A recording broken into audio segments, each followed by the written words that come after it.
Senhor Renan Vinícius Sotomayor Oliveira, do Conselho Nacional de Direitos Humanos.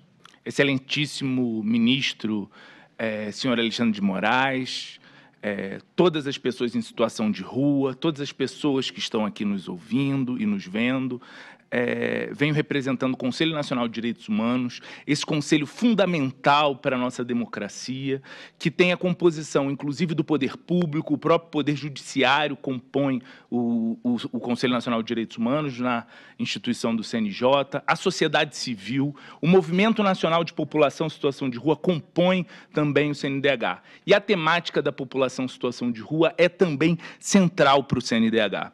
E, excelentíssimo ministro, ouvindo as pessoas aqui falarem e pensando sobre o conteúdo jurídico do mínimo existencial.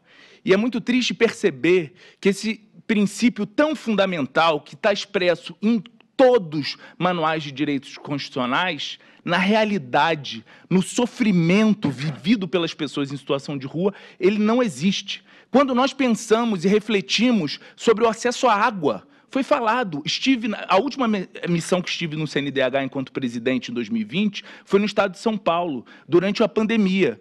E as pessoas em situação de rua não tinham acesso à água, não tinham acesso à alimentação. O senhor Robson, que estava ali, foi fundamental para a garantia do acesso à alimentação, e não tinham banheiros. Então, assim, e essa realidade de São Paulo é a realidade de todo o Brasil. Então, é fundamental que possamos extrair um conteúdo jurídico do mínimo existencial, que ele não seja apenas uma ilusão, e sim uma realidade para as pessoas em situação de rua. E aí, quando a gente olha, foi falado aqui, a criminalização histórica. O Código Criminal de 1830 criminalizava a situação de rua, andar mendigando. Código Penal de 1890 também. A Lei de Contravenções Penais, que, como foi falado, revogada a mendicância, mas a vadiagem, apesar de não ter sido recepcionada, ela, infelizmente, é muito utilizada na prática.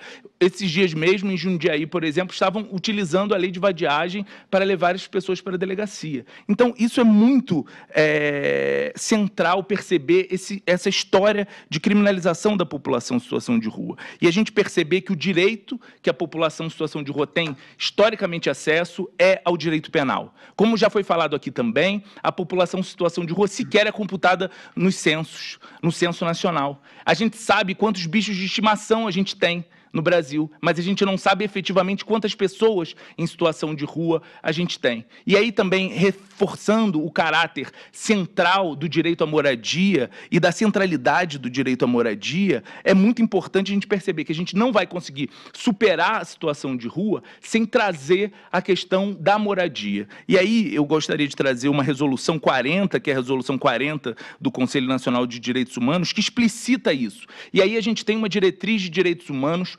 clara nessa resolução 40, que foi referendada pelo poder público, pela sociedade civil, pelo CNJ, pelas defensorias públicas, que fala: os entes federativos devem promover políticas públicas estruturantes e tenham como objetivo central construção e execução de planos de superação da situação de rua, adotando estratégias que tenham como a centralidade o acesso imediato à população em situação de rua. Sem isso, senhor ministro, a gente não vai conseguir.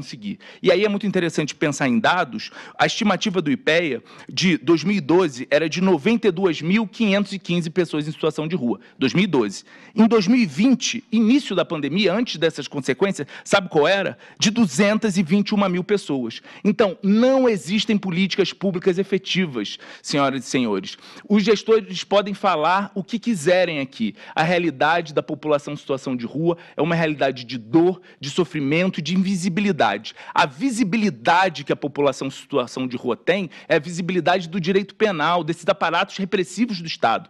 Então, é fundamental, percebendo essa audiência como histórica, para eu que estudo também e trabalho com essa pauta, pesquiso academicamente, a gente percebe como, e parabeniza o ministro por marcar essa audiência, por ter hoje a rua falando aqui no STF, é muito histórico. E aí, a gente tem uma fé e uma esperança muito grande que essa naturalização de pessoas em situação de rua não possa ser mantida, que o STF terá, pela primeira vez, uma ação de controle concentrado de constitucionalidade, poder enfrentar essa questão e declarar o estado de coisa inconstitucional, porque há uma ausência de políticas públicas de moradia e de políticas públicas mais básicas para uma existência digna. Muito obrigado.